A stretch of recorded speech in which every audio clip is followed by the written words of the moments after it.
In following the Most High, you may be required to make some life-changing decisions. How many would be willing to leave their native land, family, and friends, not knowing where they are going? But that's exactly what God required of Abraham. In the Bible, God has provided us with practical guidance on how to live above the stresses of life. And we're given instructions on how to manage the resources He's given us. In this series, from a biblical perspective, we are looking at how to manage effectively the resources God has given us while prioritizing what really matters. Review any of our previous lessons at Sabbath.School Also, you can obtain the study guides to these lessons at Sabbath.School or ssnet.org. God Most High, we understand that sometimes you may ask us to make radical changes and even do things that would make other people think that we have lost our minds.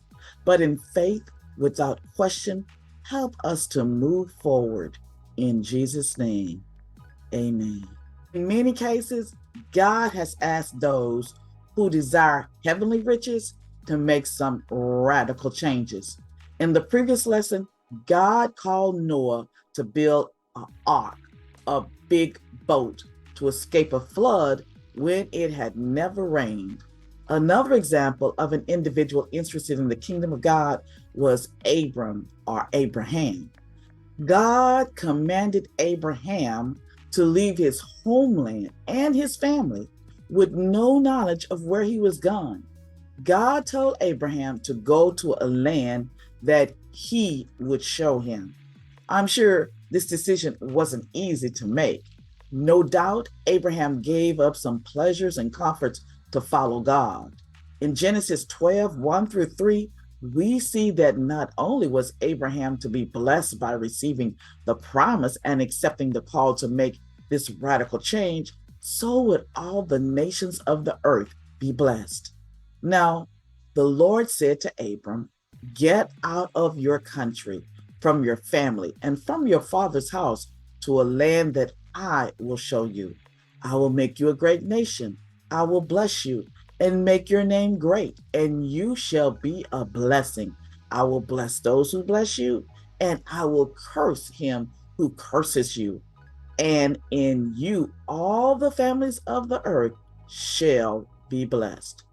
So, in Abraham obeying God by making the radical change and accepting the promise, God used Abraham to bless all the nations of the earth. Hebrews 11:8 lets us know that Abraham made a life-changing decision to obey God and leave his home and his family. This move was a radical change. It was so radical that he became known as the father of the faithful.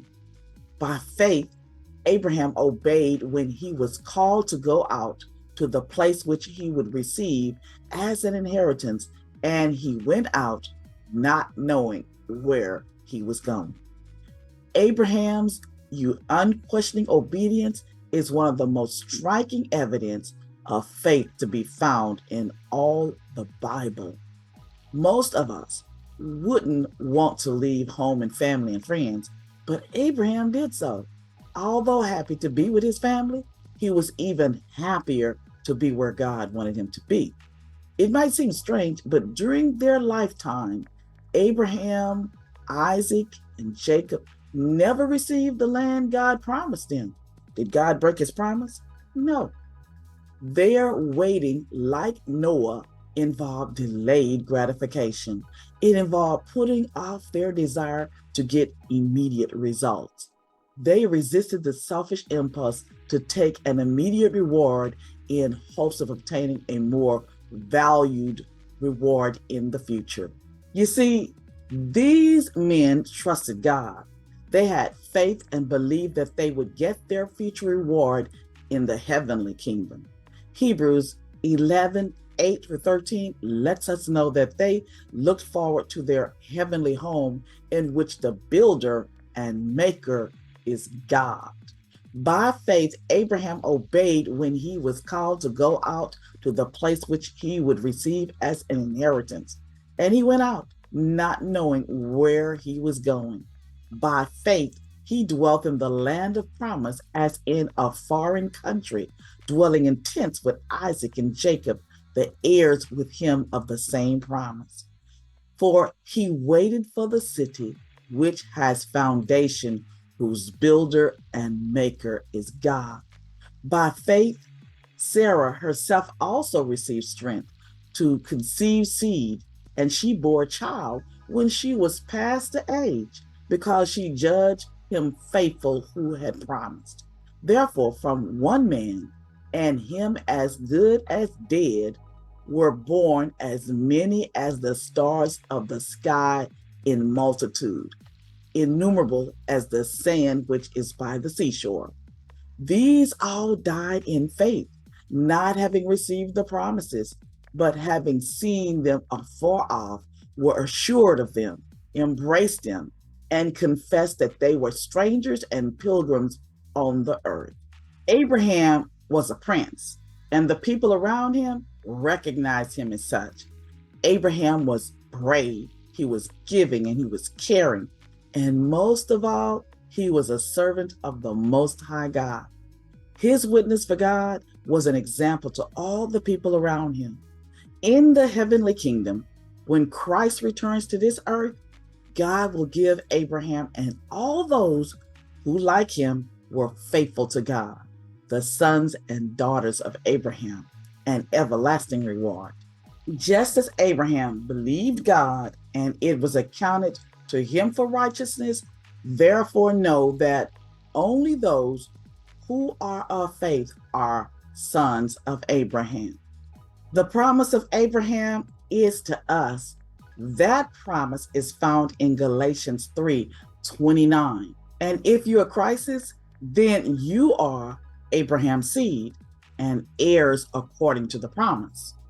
By the grace of God and the blood of Jesus Christ, we are heirs with Abraham. Therefore, it is only by faith in Jesus that we become heirs according to the promise made to Abraham. We are the seeds of Abraham. We are his sons and daughters. Both Abraham and Noah made life-changing decisions. Both men were willing to make these life-changing decisions because they loved the Most High and they chose to obey him. They realized and understood what Paul meant when he expressed in 2 Corinthians 4:18 that the things in this life are temporary, but the things in God's heavenly kingdom are eternal. While we do not look at the things which are seen, but at the things which are not seen, for the things which are seen are temporary, but the things which are not seen are eternal. When God calls us to make life-changing decisions, he gives us the freedom to choose. Noah and Abraham made the decision to obey God and deny selfish, immediate gratification. There are those who choose to serve self rather than make life-changing decisions that require delayed gratification. What happens when we make the decision to serve self rather than God? Find out in lesson 3, Lot's bad decision.